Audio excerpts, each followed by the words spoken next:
Hello everyone, I hope आप सभी अच्छे होंगे। तो आज की क्लास में हम लोग सीखेंगे हॉरिजॉन्टल प्रोजेक्टाइल मोशन के बारे में।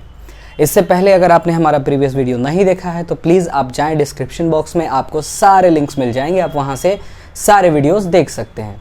ठीक है, तो पिछले क्लासेस में हमने क्वेश्चन लिया था प्रोजेक्टाइल मोशन पे, आज हम टॉपिक बढ़ा रहे हैं जिसमें हम लोग चर्चा करेंगे हॉरिजॉन्टल प्रोजेक्टाइल मोशन का। तो बात ये आती है कि हॉरिजॉन्टल प्रोजेक्टाइल मोशन का कॉन्सेप्ट कहाँ से आता है, क्या ज़रूरत है हमको पढ़ने का, ऐसे कितने एग्जाम्पल हैं जहाँ पे हॉरिजॉन्टल प्रोजेक्टाइल मोशन की कॉन्सेप्ट लगते हैं।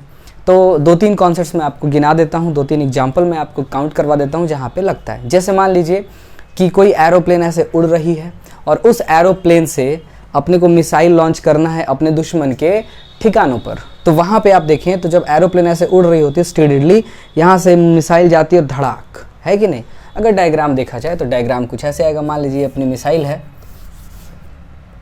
ये अपनी प्लेन है, ठीक है, और यहाँ से ये इसने मिसाइल छोड़ा और ये आके इनके ठिकानों पर गिरा और ये उड़ा, बुम, है कि नहीं। तो एक तो ये हो गया। दूसरा हो गया रिलीफ पैकेट भी ये बांट सकते हैं, रिलीफ पैकेट गिराते हैं जब बाढ़ वगैरह आता है कि नहीं, तो वहाँ पर।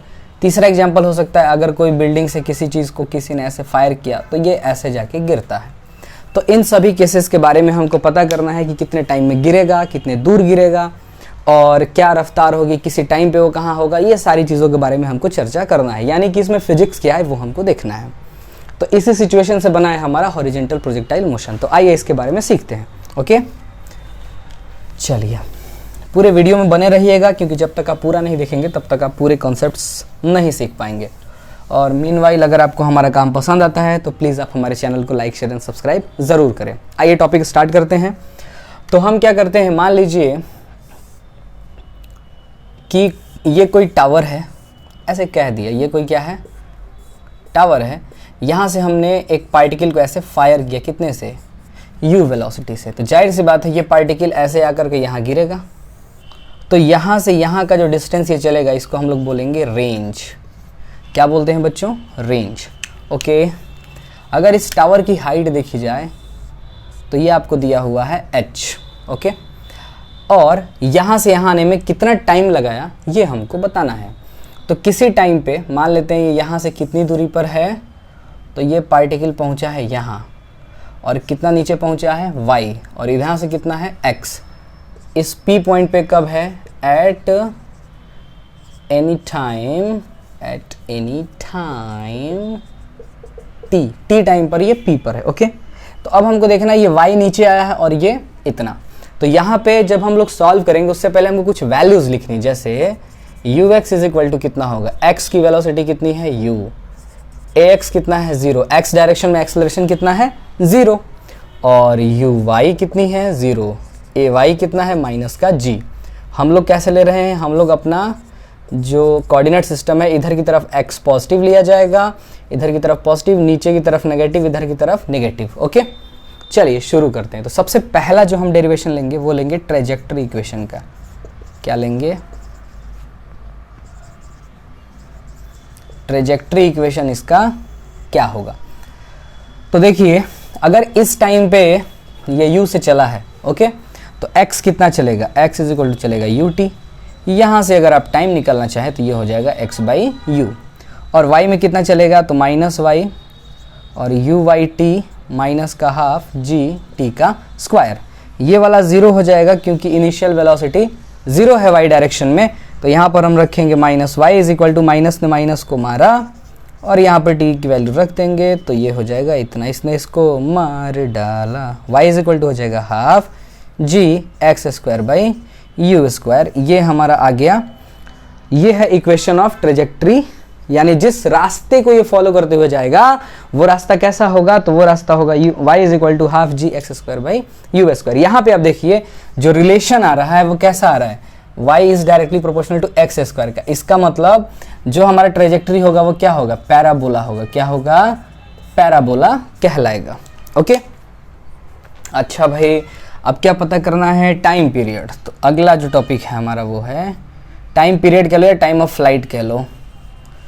टाइम पीरियड इसलिए बोल दिया कि कहीं पे ऑसिलेशन वगैरह भी चल रहा है ना, ये मुंह से निकल गया टाइम पीरियड। खैर, टाइम ऑफ फ्लाइट, तो टाइम ऑफ फ्लाइट के लिए हम क्या कहेंगे, हमारे पास जो डिस्टेंस है वो यहाँ से यहाँ तक आ रहा है, तो यहाँ हम लिखेंगे minus h is equal to u y 0 है तो 0 माइनस का हाफ जी और यहाँ पर टी का स्क्वायर, माइनस तो माइनस को कट किया, 2 इधर आ जाएगा तो 2h by g is equal to t square हो जाएगा, तो टी स्क्वायर हो जाएगा आपका, टी स्क्वायर को हटा देंगे तो हो जाएगा 2h बाई जी। ये हमारा हो गया बच्चों टाइम ऑफ फ्लाइट। तो इसी को हम लोग यहाँ f लगा देंगे, ये हमारा बन गया टाइम ऑफ फ्लाइट, यानी कि यहाँ से यहाँ तक आने में इसको टाइम कितना लगेगा, √2h बाई जी लगेगा। ओके, और देखिए भाई और क्या है, तो और हमको निकालना है रेंज, तीसरा है रेंज। ओके, तो रेंज निकालने के लिए अगर हम देखें, ठीक है, एक सेकंड जरा फैन ऑन कर लेते हैं। रेंज निकालने के लिए जरा हम देखें तो रेंज हमारा क्या होगा, रेंज हमारा होगा x is equal to u t. अब यहाँ पर देखो x r के बराबर कब होगा, और u कितना है, u ही है, और t कितना है, तो ये है √2h बाई जी, है ना। रिकॉर्ड करने के चक्कर में फ़ैन ही हम ऑन करना भूल गए हैं। तो यहाँ पर आ गया हमारा ये r is equal to u √2h by g, इससे हमको मिल जाएगा रेंज। ओके, अब हमको निकालना है बच्चों इसमें, जैसे अगर ये यहाँ पर पहुँचा है p पर, तो इसकी वेलोसिटी क्या होगी किसी टाइम पर, अब x में निकालेंगे, y में निकालेंगे, फिर रिजल्टेंट निकालेंगे, फिर इसी तरीके से डिस्प्लेसमेंट क्या होगा। ठीक है, तो पहले आप इतना नोट कर लीजिए अच्छे से, तब हम आपको आगे बढ़ाते हैं।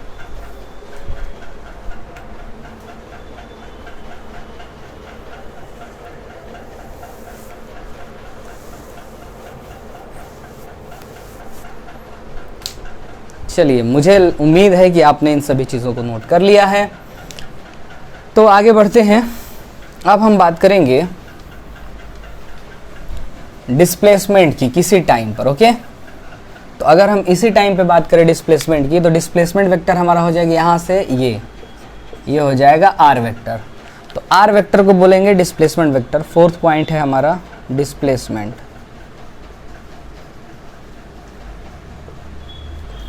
तो डिस्प्लेसमेंट निकालने के लिए हम क्या करेंगे, r is equal to x i minus y j. Sir minus क्यों लिखे, क्योंकि y नीचे है इसलिए y क्या लिखा जाएगा माइनस में, x अपने कोऑर्डिनेट सिस्टम के अकॉर्डिंग है, साइन कन्वेंशन के अकॉर्डिंग है, तो प्लस में लिखा गया। अब x क्या लिखेंगे, तो x लिखेंगे ut, और ये क्या लिखेंगे, तो माइनस का हाफ जी टी का स्क्वायर। सर ये कहाँ से है, अभी हमने लिखा था ना x is equal to u t और y is equal to half g t का स्क्वायर, तो यहाँ से रख दिए हैं। अब अगर आपको इसमें मैग्नीट्यूड पूछता है r का, तो आपको सिंपली क्या करना है, ऐसे यू टी का square plus half g t का होल स्क्वायर, यहाँ से आप मैग्नीट्यूड निकाल सकते हैं। लेकिन पूछने वाला आपसे ये भी पूछ सकता है कि ये एंगल कितना बना रहा है। अगर आप यहाँ ध्यान से देखें तो ये हो गया अपना x, ये हो गया y, और ये हो गया अपना r वेक्टर। तो मान लेते हैं r को नीचे लिख देते हैं, ये वाला एंगल हो गया अल्फ़ा, कितना, तो अल्फ़ा हमको निकालना है x से कितने एंगल पे रिजल्टेंट लग रहा है। तो हम क्या लिखेंगे, tan alpha is equal to perpendicular by base, तो परपेंडिकुलर है y और बेस है x, तो यहाँ पर रखा जाए तो क्या आ जाएगा, y की वैल्यू है 1/2 जी टी स्क्वायर, ओके, और x की वैल्यू है यू टी, टी ने टी को मारा तो ये हो गया half you G T. Okay, तो tan अल्फ़ा हमारा आ गया इतना। लेकिन किंतु परंतु बंधु अभी हम इसको और अच्छे से सॉल्व करेंगे। tan अल्फ़ा को हम लिख सकते हैं t इज इक्वल टू कितना लिख सकते हैं, √2y बाई जी। अरे सर ये कहाँ से आ गया, देखो यहाँ से 2 को इधर भेज देंगे, जी से डिवाइड मारेंगे तो t इतना नहीं मिल जाएगा। बिल्कुल सर सही है। अब इस t को अगर हम यूज़ करते हैं यहाँ पर, तो हमको tan अल्फ़ा क्या मिलेगा, tan alpha is equal to half u, और g तो यहाँ है, यहाँ पर हो जाएगा √2y बाई जी। तो इसको √2 लिख सकते हैं ना, देखो ऐसे लिख सकते हैं 1/2u √g into √g √2y upon √g, एक √g से एक √g कटा, तो यहाँ पर आ जाएगा हाफ 2u और यहाँ पे हम सॉल्व करेंगे तो कितना हो जाएगा, तो ये हो गया हमारा √2GY, ऐसा हमारा बन जाएगा tan अल्फ़ा। ठीक है, यहाँ से ऐसे हमने लिखा जी, ये सही लिखा है। तो उसके बाद हमने ये सारी चीज़ें कर ली हैं, तो ऐसा भी हमारा आ जाता है। ठीक है, चलिए अब क्या है इसके बाद, इसके बाद हमको निकालना है वेलोसिटी एट एनी टाइम। आप चाहें तो यहाँ पर भी हमारा मुद्दा क्लियर है, यहाँ पर भी आप छोड़ सकते हैं। ठीक है, पर t की वैल्यू हमने यहाँ पे रख दी है, तो हमारा इक्वेशन क्या आ गया है, ये आ गया है। पहले क्या किया हमने, r को लिख दिया x और y के फॉर्मेट में, फिर हमने x का जो डिस्प्लेसमेंट है वो रख दिया, y का जो डिस्प्लेसमेंट है वो रख दिया। यहाँ से t निकालेंगे तो 2y/g आ रहा है, उसको हमने यहाँ पर कन्वर्ट करके रखा है। ठीक है, तो ये आया है, और आगे आप देख ही रहे हैं क्या है, इतना नोट करिए।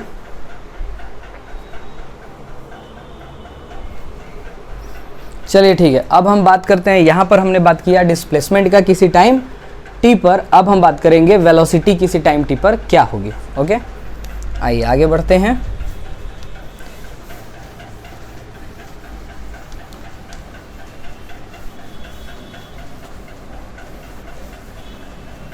तो नेक्स्ट है हमारा वेलोसिटी।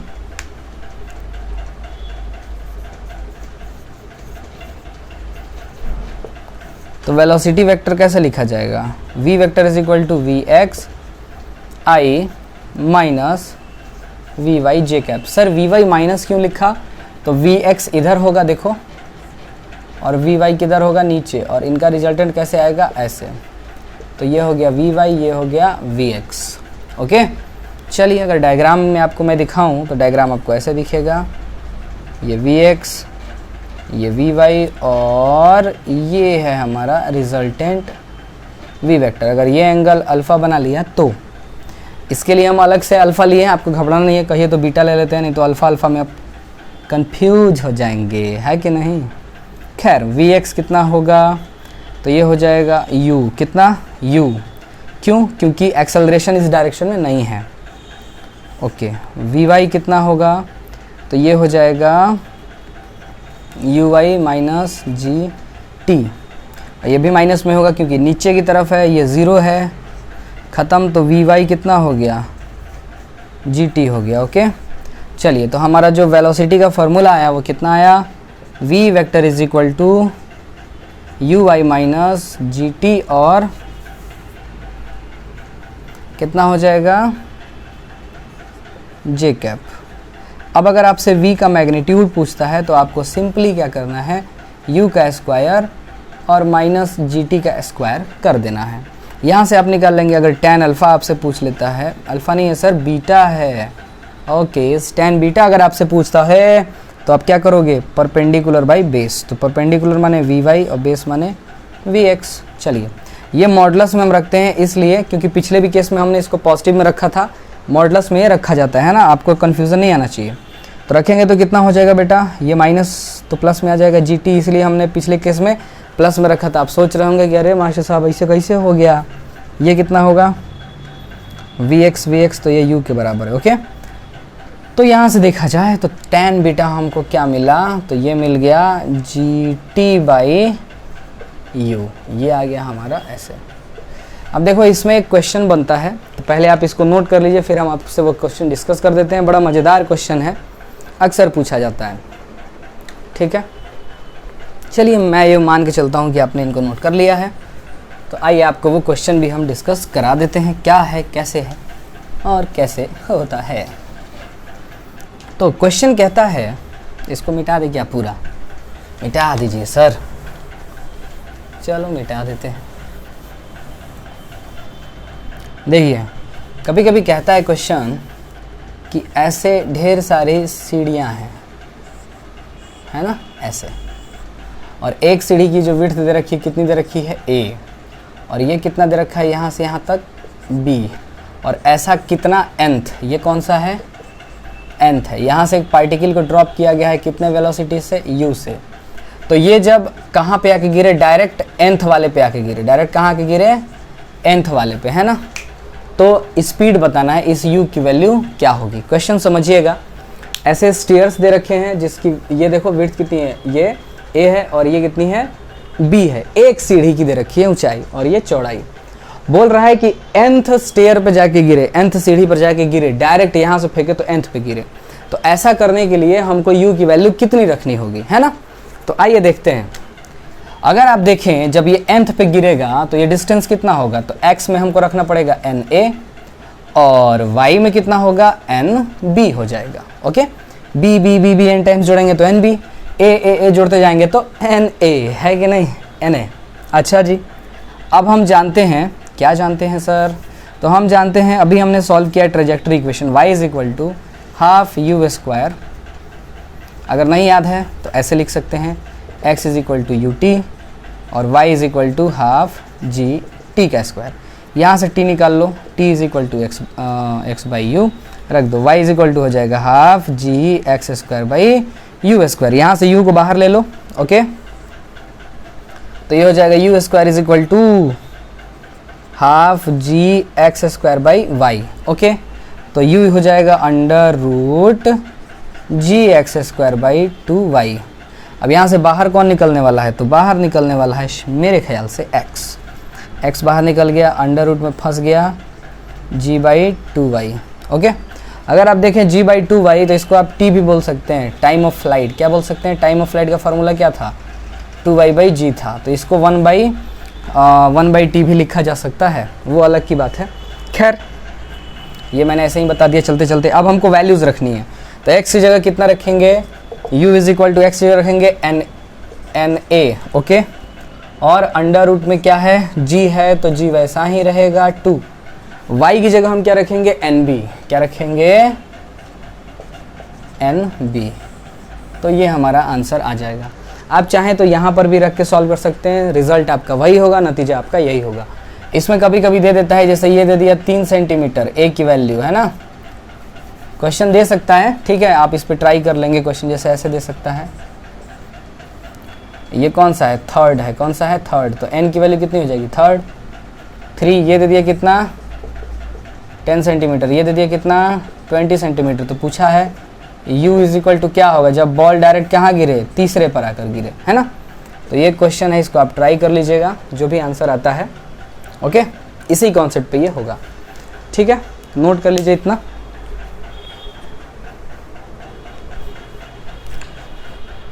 ठीक है बच्चों, तो आज के क्लास में हमने देखा हॉरिजॉन्टल प्रोजेक्टाइल मोशन में ट्रेजेक्टरी का इक्वेशन क्या होता है, टाइम ऑफ फ्लाइट का इक्वेशन क्या होता है, रेंज क्या होता है और डिस्प्लेसमेंट क्या होता है किसी टाइम पर, वेलोसिटी क्या होती है।